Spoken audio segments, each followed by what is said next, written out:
बड़े बड़े वीरों का संहार हुआ है। इस वाणी में आप लोग समझेंगे यह साहब की वाणी है, ठीक है। कौन सी बात सत्य है, कितनी बात सत्य है, जब तक सदगुरु कबीर साहब की असली वाणी से ना पता चले तब तक आपको विश्वास नहीं करना चाहिए।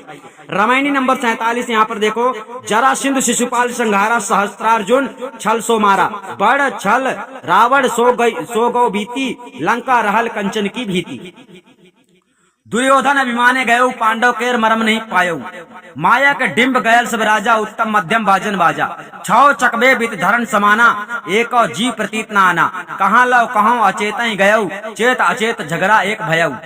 साकिये ई माया जग मोहिनी मोहिन सब जग झार, हरिचंद सत्य के कारण घर घर सोंग बिकाय, ठीक है।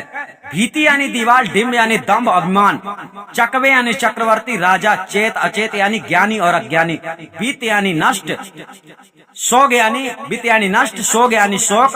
हाँ, अब यहाँ पर व्याख्या चलती है। माया के कारण बड़े बड़े पराक्रमी वीर पुरुष राजा महाराजा सभी किस प्रकार विनाश को प्राप्त हुए हैं। उस माया की दो प्रकार की शक्तियां हैं, एक तो विक्षेप शक्ति और दूसरी आवरण शक्ति, ठीक है। आवरण शक्ति के द्वारा संसारी जीव विमोहित हो जाते हैं और अभिमान दंभ राग द्वेष में मोह आदि के शिकार बनते हैं। इस रामायणी में सदगुरु ने माया की आवरण अर्थात मोहिनी शक्ति के विनाशकारी प्रभाव को दिखाया है। सदगुरु कबीर साहब कहते हैं कि माया ही के कारण मगध देश का राजा जरासंध, जिसने कई राजाओं को अपना बंदी बना के कैद कर रखा था, और चेदी देश बुंदेलखंड का राजा शिशुपाल तथा महिष्मती पुरी मंडला का नरेश सहस्त्रार्जुन, जिसे कार्तवीर अर्जुन भी कहते हैं, जिसने परशुराम जी के पिता जमदग्नि ऋषि के कामधेनु गऊ को छला था, उन कभी योद्धा वीर पुरुषों का एवं छल कूटनीति में निपुण वीरों का भी संहार हो गया। अर्थात माया के ही कारण जरासंध और शिशुपाल जैसे प्रतापी राजाओं का संहार कर दिया। कार्तवीर सहस्त्रार्जुन जो छली था वो भी मारा गया। वह बड़ा छली लंकापति रावण, जो बड़ा पराक्रमी ऐश्वर्यशाली सर्व योद्धाओं में बड़ा था, अतः वह भी माया के मोह के वश में आकर नष्ट हो गया।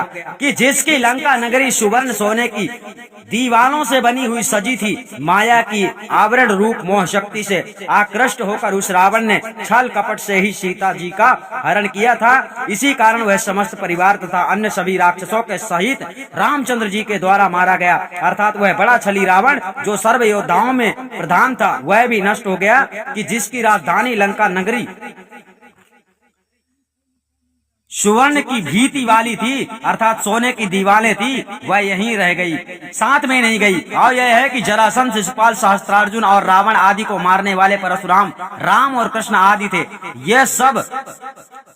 ये सब माया उपाधि विष्णु तथा निरंजन ईश्वर के अवतार थे।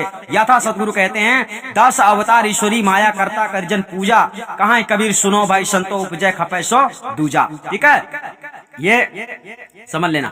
और ब्रह्मा विष्णु शिव एवं निर्गुण ब्रह्म निरंजन के परे जो महाचेतन परम पुरुष परमात्मा है, वह सर्व सिद्ध तथा असिद्ध आत्माओं के ऊपर आगे निरंतर अंतर रहित सटा हुआ विराजमान है।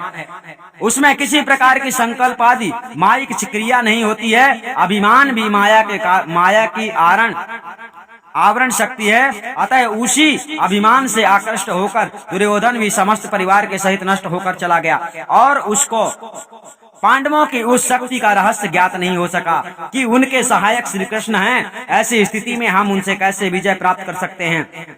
जगह जमीन राजपाट धन संपत्ति आदि विनश्वर माइक पदार्थों के प्राप्ति के लिए प्रलोभ में लड़ भीड़ कर माया के दम्भी अभिमानी सभी बड़े बड़े सम्राट राजा लोग, जिनके नाम पर उक्त उत्तम और मध्यम बाजे बजते थे, अर्थात जो कीर्तिशाली थे, वे भी माया जन्म अभिमान के कारण चले गए, अर्थात नष्ट हो गए। केवल जो उन्होंने उत्तम और मध्यम कर्म किए थे, वही सुशासन और कुशासन के द्वारा सुयश और कुयश के रूप में बाजे पुराणों में बज रहे हैं। अर्थात उन्हीं कर्मों का पुराणों में वर्णन किया गया है। 6 प्रसिद्ध चक्रवर्ती सम्राट राजा लोग बेनु बलि कंस दुर्योधन प्रत त्रिविक्रम भी अपनी समस्त विभूतियों के सहित माया के कारण नष्ट होकर पृथ्वी में विलीन हो गए हैं। विलीन हो गए, फिर और लोगों की क्या गिनती। इतना होने पर भी किसी जीव को विश्वास नहीं हुआ कि मैं और मेरी विभूतियां भी रहने नहीं पाएंगी।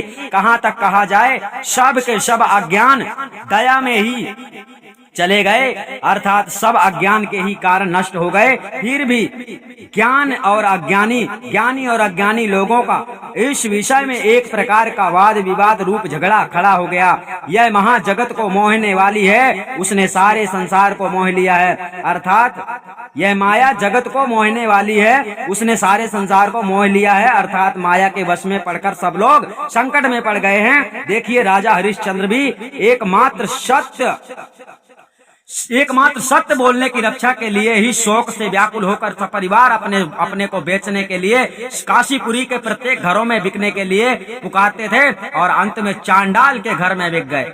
यानी सत्य वचनों को पालन करने के लिए आप लोग तो मोक्ष के राह पे चल रहे हो, सत्य की खोज में चल रहे हो, यानी सत्य पुरुष परमात्मा की खोज में चल रहे हो, तो पता नहीं कि आपके साथ क्या क्या हो सकता है। भक्ति करने वाले को सावधान रहना चाहिए। सतगुरु कबीर साहब ने इस प्रकार से भक्ति का मार्ग बतलाया है जिसमें कोई विरला ही चल सकता है। ऐसा नहीं है कि पूरा खानदान, पूरा परिवार, पूरा गांव का गांव चले, ये सबके बस की बात नहीं है। सतनाम साहिबंदगी भक्ति कोई विरला ही कर पाता है और विरला ही कर सकता है। क्यों? क्योंकि जिसने पूरी हिम्मत जुटाई है और जिसने साहस किया है, जिसने जीवन का मकसद जाना है, वही इस काम को पहले करना चाहता है। और जिसके पास हिम्मत नहीं है, वो आदमी इस कार्य में सफल नहीं हो सकता। सतनाम साहिबंदगी।